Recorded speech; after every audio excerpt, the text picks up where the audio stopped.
I, 28 female, met my now fiance Joseph, 29, 3 years ago. He's the only child of a wealthy marriage and is also bi. Both are important later. My brother Jason, 26, is the golden child of the family. He never does anything wrong. And even when both my parents favor him more than my sisters and me, my dad is more prone to excuse his behavior because he always wanted a boy.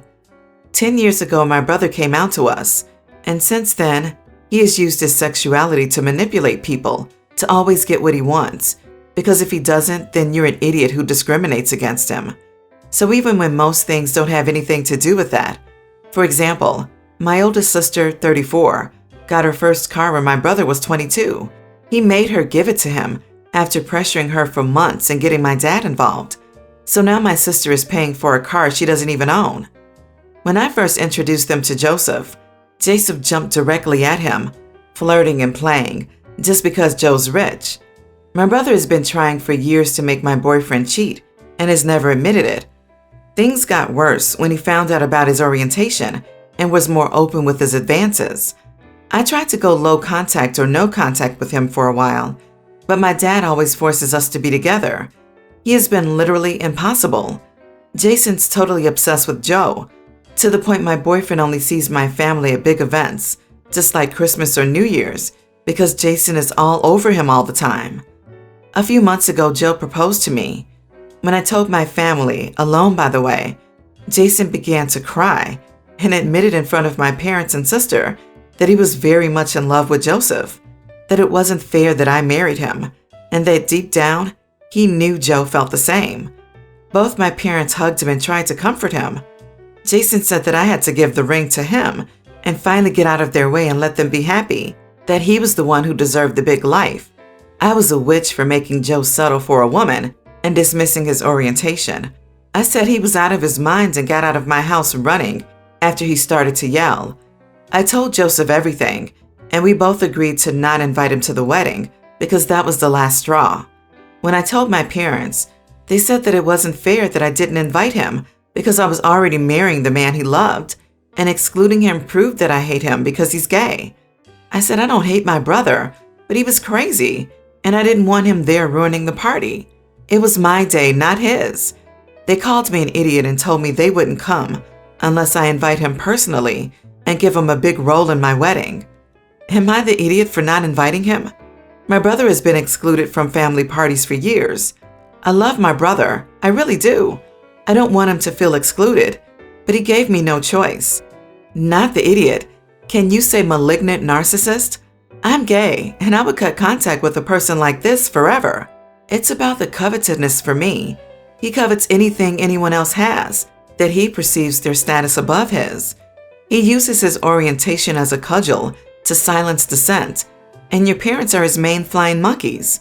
Do not invite him to the wedding, but do expect him to show up. On second thought, your fiance also needs to set your brother straight and let him know that he does not reciprocate his feelings in no uncertain terms.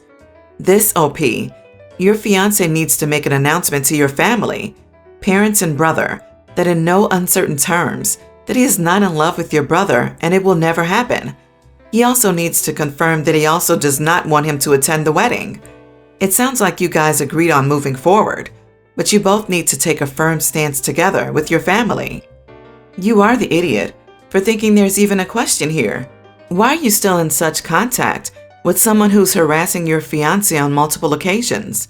Did you say your fiancé only sees your family at Christmas, etc.? Which implies that you still go to other events to see your family and just don't take your fiancé. Is that correct? If so, what are you doing? You really need to grow a backbone and start introducing some boundaries. Then when they are broken, you need to enforce them. At the moment, you are sort of just letting your family walk all over you and your fiancé. Also, call harassment fuss? It's a bit, seriously. That was wild. You're absolutely not the idiot. Your brother sounds absolutely insane. As long as, and I say this as someone who is by themselves, you're 100% certain that there hasn't been a secret affair between the two of them. I don't think there has been, but in this case, your brother is borderline psychotic to say Joseph loves him too, and you're getting in the way of them? Definitely cut him out, and if your parents don't accept that, then I guess you might need to limit your time with them too. I'm sorry though, what an awful position to be in when this should be the happiest time of your life. So me, 28 male, and my wife, 28, have been married for about 4 years and have known each other for over a decade. We both work full-time and earn an almost similar amount. However, she's been struggling with severe depression and other mental health issues for her whole life. I've been her support for almost a decade now, whenever she's down. Her words, not mine. In 2019, some tragedy happened in her family, and she was heartbroken. I was there with her the whole time, taking care of her. Since then, I've taken over all the housework, cooking, cleaning, laundry, and buying groceries. Last month, I sat down with her and asked if she can start helping me out, since it's been almost 2 years since she's done any housework. She hesitated but said yeah, so she started making dinner twice a week, and I do 4 times, 1 day takeout. She does a bit of cleaning as well. The problem is that I think she's deliberately doing things halfway, like undercooking chicken, so I end up making something else, or not vacuuming carpet areas even though 70% of our house is carpet, and other similar things, so I end up doing them myself anyway. I know she can do better because she used to do it before the thing happened in 2019. I'm pretty sure that she thought if she did things half-hearted, I'd just end up asking her not to do anything and go back to doing everything myself. Instead, I sat down to talk to her about it and asked why she's doing it. She burst out crying and accused me of being insensitive because she's had a hard time and I'm being horrible. I just don't know what to do, to be honest. I can't be her maid her whole life when we're working the same amount, but I can't eat raw chicken or steak cold in the middle. Yes, I may sound a bit insensitive here because I've worked so hard helping her through everything and got called insensitive by her and told to do it myself if I don't like undercooked chicken. But I just want a bit of load off my shoulders after 2 years of this. So am I the idiot?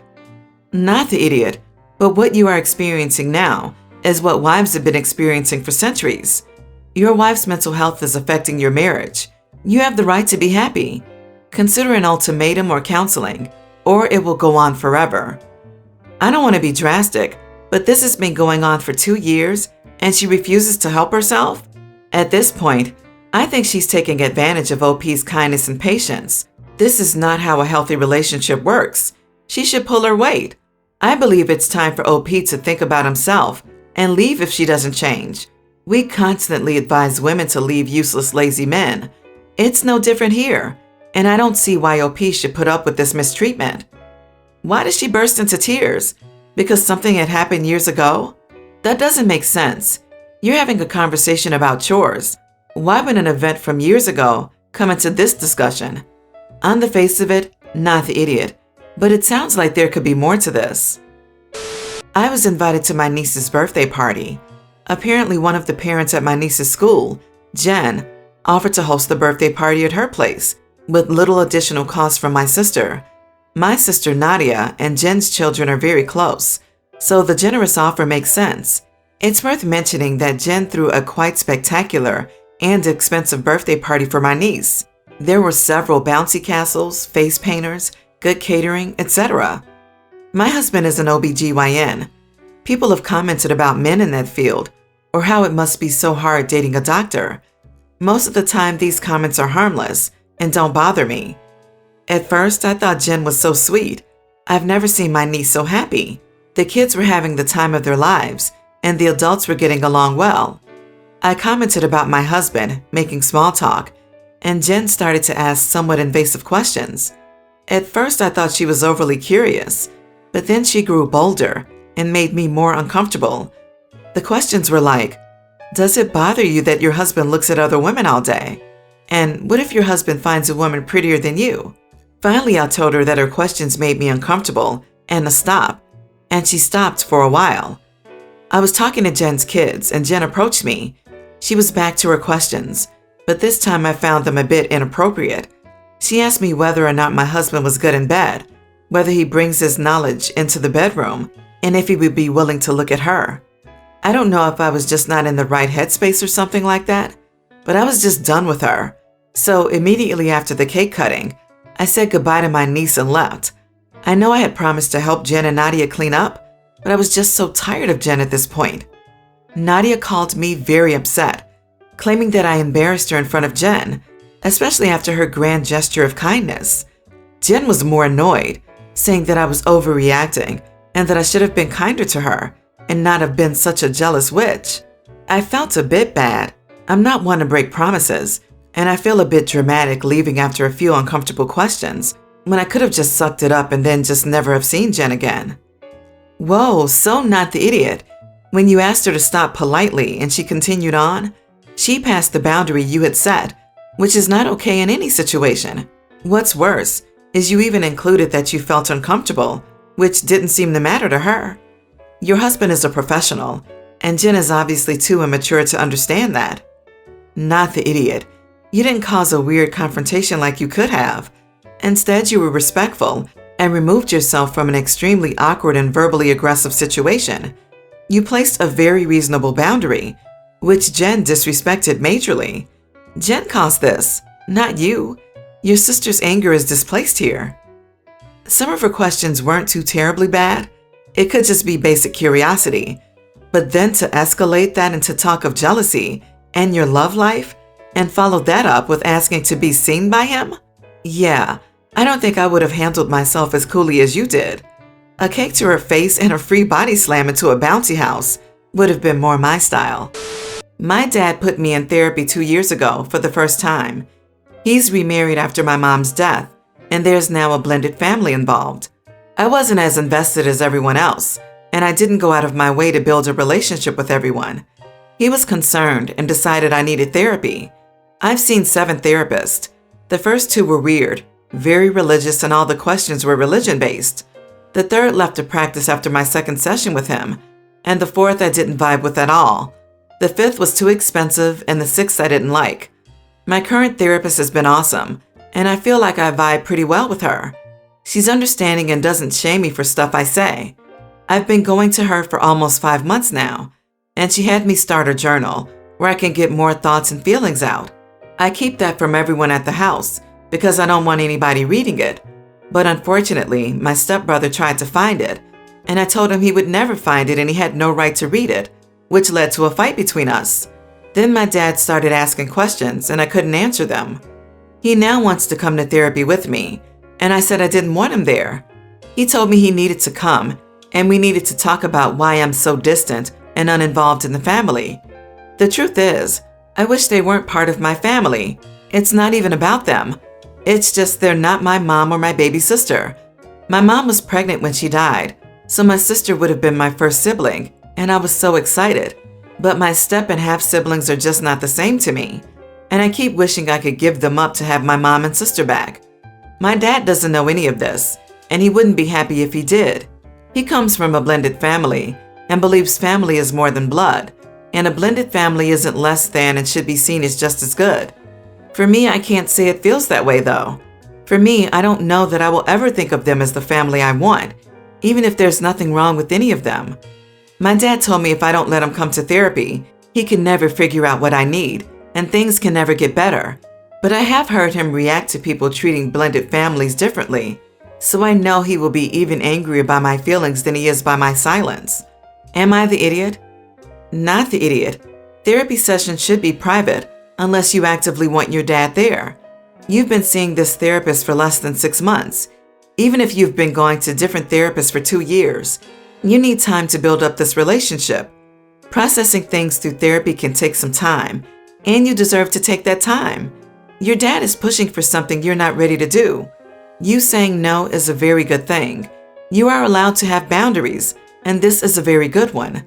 And keeping a journal is a great thing, and I would advise you to get one with a lock, just in case. You are the idiot for wanting to trade your new family for your old family. That's not how it works. You don't have to like or even love your new family, but you don't get to resent them because they are now standing where your old family stood. Not okay, and you're the total idiot for that. I know it probably wasn't a conscious choice. It's not your fault, but it is your responsibility to figure it out. This morning, my husband, 35, sent me a text message. I don't want to misinterpret it, so here is exactly what he said. I'm sorry, going home. I feel like I've woke up and felt the calling for what I need to do in life. This journey is something I need to do on my own. We were fine, but if I come back home, I would just cry until I wasn't homesick. I would always deep down know that I needed to listen to the calling and follow it. I want to separate, and I'm not coming back. He left on a trip to visit his family that he hasn't seen in a while. He's having fun. His social media is full of smiles. I am truly lost. We have a life across the country here. Everything is under his name. So why can't I come there?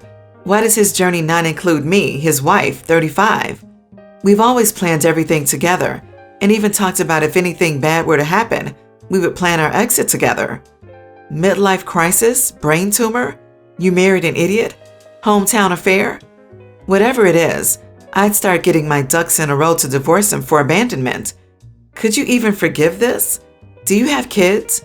Is he really with family or shacking up? By the way, this journey is something to get out of this marriage. I'm sorry, OP, that your hubby went up and dropped you like that. I know you feel confused and alone. The best advice I can give is to immediately consult a lawyer to protect yourself, your finances, and your assets. You mentioned in a comment everything is in his name.